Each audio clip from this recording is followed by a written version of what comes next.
In July 1965, Sylvia Likens and her younger sister Jenny were left in the care of Gertrude Baniszewski, a 37-year-old single mom to 7 kids.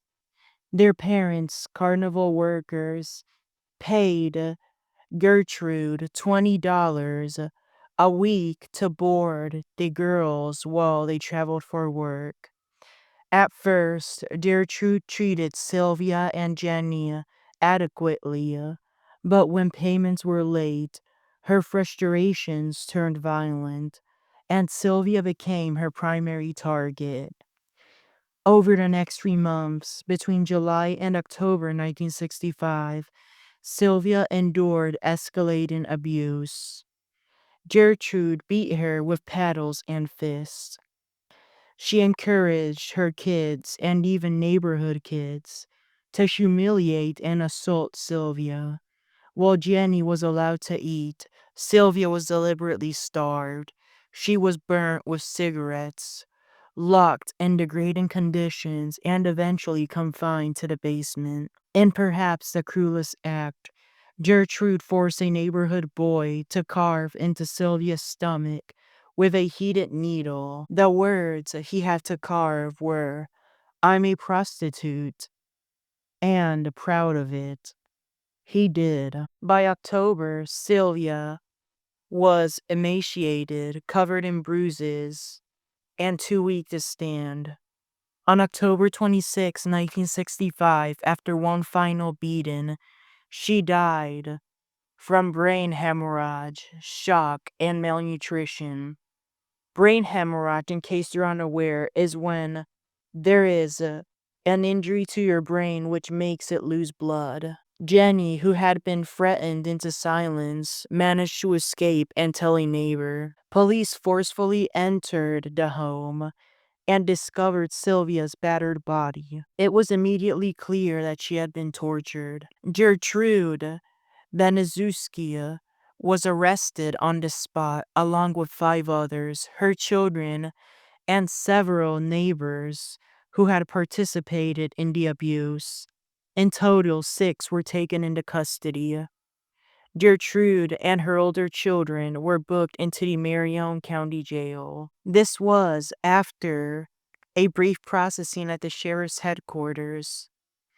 Meanwhile, the younger accomplices were booked into the county's Jury Hall. Because of the severity of the crime, their cases were moved to district court, what some call adult court. 2 prosecutors, Marion County State Attorney Leroy New and Deputy Prosecutor Marjorie Wessner, took on the case. Gertrude faced first-degree murder charges. Paula Baniszewski, her oldest daughter, was charged with second-degree murder. The rest faced manslaughter. Stephanie Baniszewski, another daughter, was released after agreeing to cooperate with the state. Sylvia's funeral was held on October 29, 1965, at the Russell and Hitch Funeral Home in Lebanon, Indiana. Over 100 mourners attended.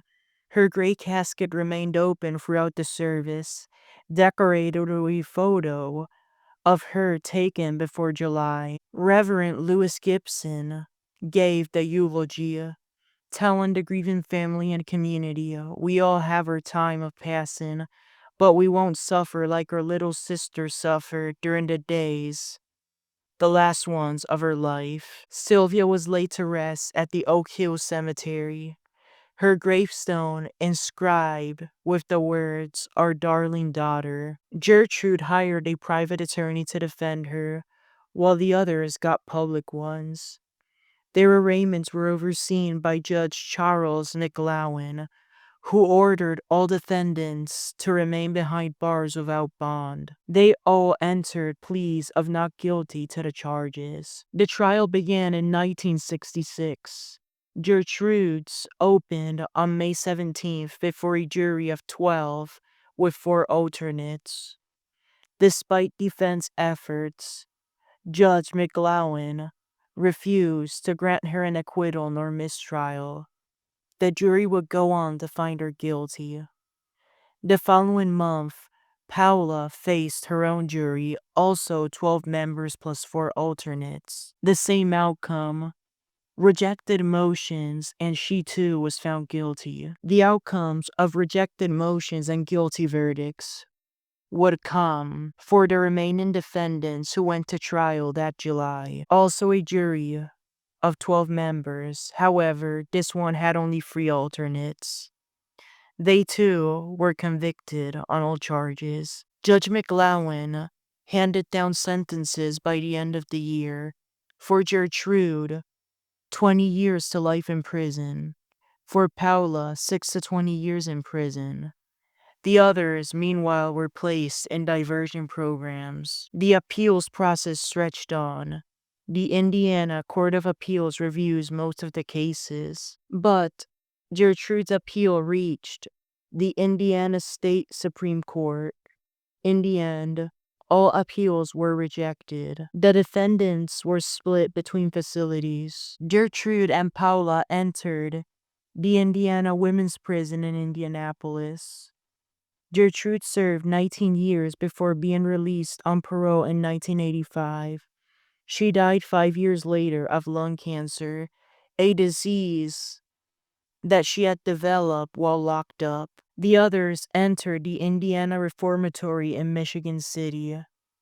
John Baniszewski was released within 3 years.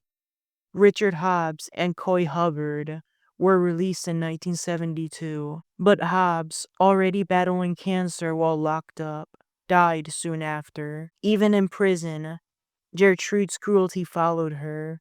When her estranged husband Eugene died in 1975, she remained behind bars, unable to attend his funeral. The case left a permanent scar on Indiana and on American criminal history. 2 films would later attempt to retell Sylvia's story, An American Crime, a faithful retelling based on trial records and testimony, as well as The Girl Next Door, a fictionalized but far more brutal version based on Jack Ketchum's novel. Both works remind us of the same truth, the unimaginable suffering of Sylvia that she endured, and how the silence of so many allowed it to continue. Sylvia's death became a cautionary tale, a stark warning of what can happen when cruelty is ignored, and when people's children are left unprotected in the care of someone unfit to be trusted. May those affected rest in peace. Thank you and have a good rest of your day.